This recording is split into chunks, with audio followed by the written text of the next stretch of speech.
하나님의 사랑, 사랑은 오래 참고 그 첫 번째 단락. 사도가 말한 대로 고린도 교회는 신비로운 은사로 풍성했습니다. 그리스도를 믿는 증거가 교회에 확립되었던 것도 사실입니다. 심지어 그들에게 신령한 은사까지도 부어주셔서 한때는 그리스도 안에서 그 일로 감사하기도 했습니다. 세월이 흘러 에베소 지역에 들려온 소식은 바울의 마음을 고통스럽게 하기에 충분했습니다. 많은 지식과 특이한 은사들을 선물로 받았음에도 불구하고 교회에서 분쟁이 일어났던 것입니다. 사도 요한이 자신의 서신에서 강조한 것은 적그리스도를 경계하라는 것이었습니다. 교회를 떠난 이단들에 대한 경계입니다.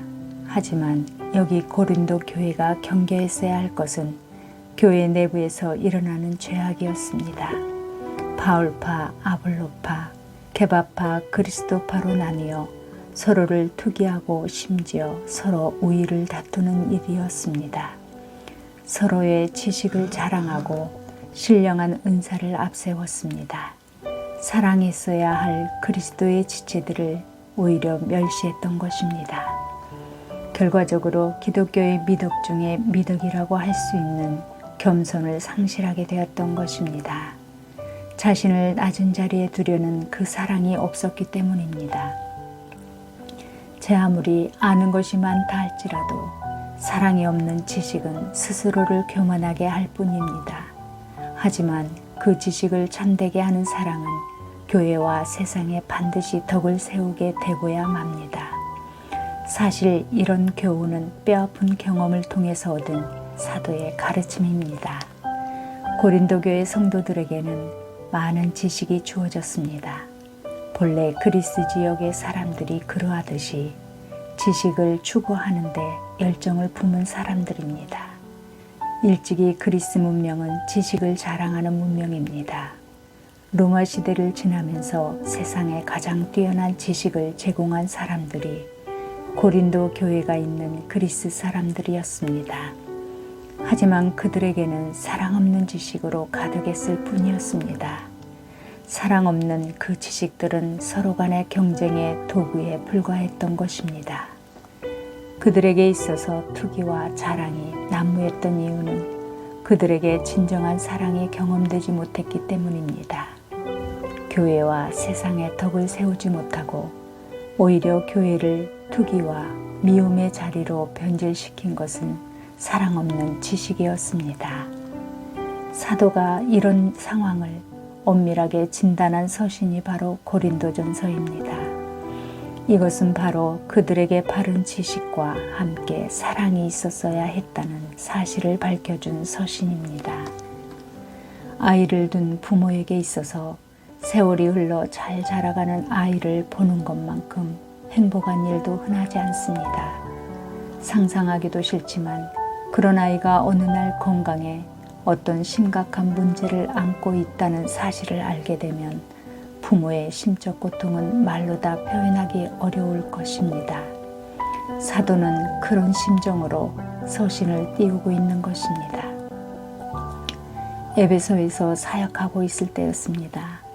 어느 날 한 가정으로부터 고린도 교회에 심각한 분쟁이 일어나고 있다는 슬픈 소식을 듣게 됩니다.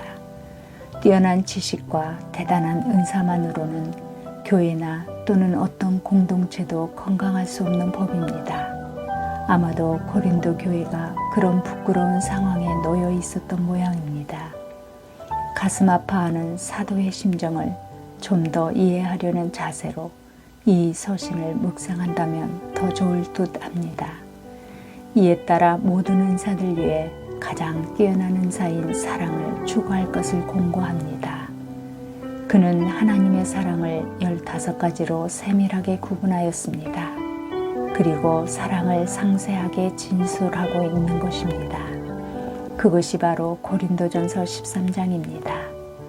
여기서 사도는 사랑의 근본적인 특징을 언급합니다. 먼저 언급한 사랑의 특성은 오래 참음이었습니다. 그 이유가 무엇일까요? 우선 자신의 경험에서 나왔을 것이라고 생각됩니다. 다메섹 도상에서 처음 배웠던 예수 그리스도로부터 받은 강렬한 인상은 오래 참으신 사랑이었다는 말입니다. 죄인 중에 괴수였던 자신을 향한 하나님의 사랑, 그 사랑의 첫 경험이 이 오래 참으심으로 다가왔을 것입니다. 이것은 처음 회개할 때 우리가 경험한 사랑의 특징입니다. 그 사랑의 첫인상은 그에게 강렬했을 것입니다. 그리고 그 첫인상은 오래 참으신 하나님의 속성에 닿아 있었던 것입니다. 누구나 하나님을 처음 만나 알게 될 때도 마찬가지입니다. 지금까지 부끄러운 죄인으로 살아왔는데 끝까지 사랑으로 대하시는 하나님은 나를 향한 오래 참으신 사랑이었습니다. 그리스도인이라면 그런 인상을 받지 않을 수 없습니다. 그래서 하나님의 사랑에 감격할 때마다 어김없이 감동되었던 것은 오래 참아주신 하나님을 생각하게 되는 것입니다. 자신을 돌아보면 전혀 의로울 것도 없고 도대체 선한 것이라고는 전혀 없는 인생이 우리들이었습니다. 그런데도 오래 참아주신 하나님의 끝없는 인내에 우리 영혼이 울지 않을 수 없고 감동되지 않을 수 없습니다. 하나님의 사랑에 어울리지 않게 살아온 자신의 삶을 발견하게 될 때보다 부끄러울 때는 없을 것입니다. 오래 참으심에 정반대로 살아오던 사람들이 우리 그리스도인들입니다. 아무리 감추려고 할지라도 하나님의 사랑과 우리의 부끄러움이 서로 맞닿아 있는 것을 숨길 수가 없으므로 이내 오늘도 우리는 회개의 영으로 살게 됩니다. 그 사랑을 누리고 살아가는 사람들이 우리지만 타인에 대해 늘 오래 참지 못하고 기다려주지 못하는 우리 자신을 성찰하게 됩니다. 주님을 처음 만났던 각각 우리의 도상은 어디입니까? 사도 바울에게 있어서 다메섹 도상은 예수의 사람들을 포획 잡으려고 달려가던 길목이었습니다. 그가 그토록 경멸했던 교회와 복음의 진원지를 찾아 달려간 곳, 그곳은 바로 부활하신 예수 그리스도가 기다리고 계신 곳이었습니다. 사실 주님은 그를 얼마든지 진멸하실 수 있으셨으나 오래 참으시는 하나님의 사랑으로 대해주셨던 것입니다. 줄곧 공격의 대상으로 삼고 힘써 대적했던 예수의 사람들을 찾던 바로 그곳에서 직접 그리스도를 대면하게 되었던 것입니다. 바울은 그 만남을 분명 하나님의 오래 참으신 사랑이라고 밖에 생각할 수 없었던 것입니다. 얼마나 크고 고귀한 사랑이었는지 깨달은 것입니다. 여러 서신에서 이 사실을 밝혔던 것도 그런 이유가 있었기 때문인 것입니다. 특히 디모데전서 1장 15절에서 17절에서 이렇게 고백합니다. 미쁘다 모든 사람이 받을 만한 이 말이여 그리스도 예수께서 죄인을 구원하시려고 세상에 임하셨도다. 죄인 중에 내가 괴수로다. 그러나 내가 긍휼을 입은 까닭은 예수 그리스도께서 내게 먼저 일절 오래 참으심을 보여주셔서 후에 주를 믿어 영생을 얻는 자들에게 본이 되게 하려고 하셨던 것입니다. 만세의 왕 곧 썩지 아니하시고 보이지 아니하시고 홀로 하나님이신 우리 하나님께 존귀와 영광이 세세토록 있을지어다. 이 감동적인 한편의 시와 같은 사도의 고백을 들으면 우리 하나님께서 사도를 위하여 얼마나 오래 참으신 가운데 기다리셨는지를 알 수 있습니다. 그래서 사도는 자신이 죄인 중에서도 괴수라고 말하지 않을 수 없었던 것입니다. 가장 완악하고 포악한 삶을 스스로 택했고 그런 악을 저질렀다고 고백한 것입니다. 스스로는 개선될 여지가 전혀 보이지 않았던 사람이었음을 고백하고 있는 것입니다.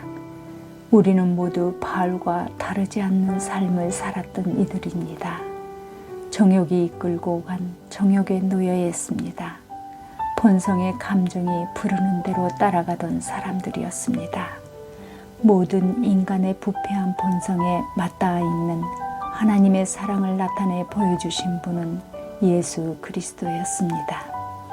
그분은 오래 참으신 하나님의 사랑을 충분히 계시하셨습니다. 하나님의 사랑의 15가지 속성 중에서도 오래 참으신 사랑을 제일 먼저 언급할 이유가 우리에게도 충분했던 것입니다. 죄인을 오래 참으신 사랑으로 대해주신 분이 바로 하나님이십니다. 그리고 그 사랑을 완전하게 계시하셨던 분이 예수 그리스도 외에 전혀 없었다는 사실을 성경이 가르치고 있는 것입니다. 일생 동안 잊을 수 없는 사랑은 오래 참으신 하나님의 사랑입니다. 생의 마지막 시기에 기록했다고 알려지는 디모데전서를 통해서 이 사실을 밝혔던 이유가 그의 경험에 있었습니다. 우리 생애의 최고의 드라마는 오래 참으신 하나님을 만난 사건입니다. 우리에게는 극적인 일이지만 하나님 입장에서는 오래 참으시고 기다리셨던 만남입니다. 어찌하든 하나님의 사랑에 감동하지 못하고 있다면 그는 진정 그리스도인일 수 없을 것입니다. 오늘의 기도. 오 하나님 감사합니다. 이처럼 하늘에 계신 우리 아버지께서 계획하신 구원은 그 위대한 사랑의 결실입니다. 구원의 은총은 단순한 깨달음에 그치지 않습니다. 반드시 그 위대한 사랑을 경험할 뿐만 아니라 반드시 그 사랑으로 살게 하십니다. 오래 참으신 하나님께서 독생자 예수 그리스도를 통하여 나타내신 사랑입니다. 저희 모두가 교회와 세상에서 더 깊이 깨닫고 경험하고 살아갈 수 있도록 이 땅에 은총을 내려 주옵소서. 하늘에 계신 우리 아버지여, 저희 모든 죄인들을 불쌍히 여겨주셔서 오늘도 그 사랑으로 살아가게 하옵소서. 주 예수 그리스도의 이름으로 기도하옵나이다.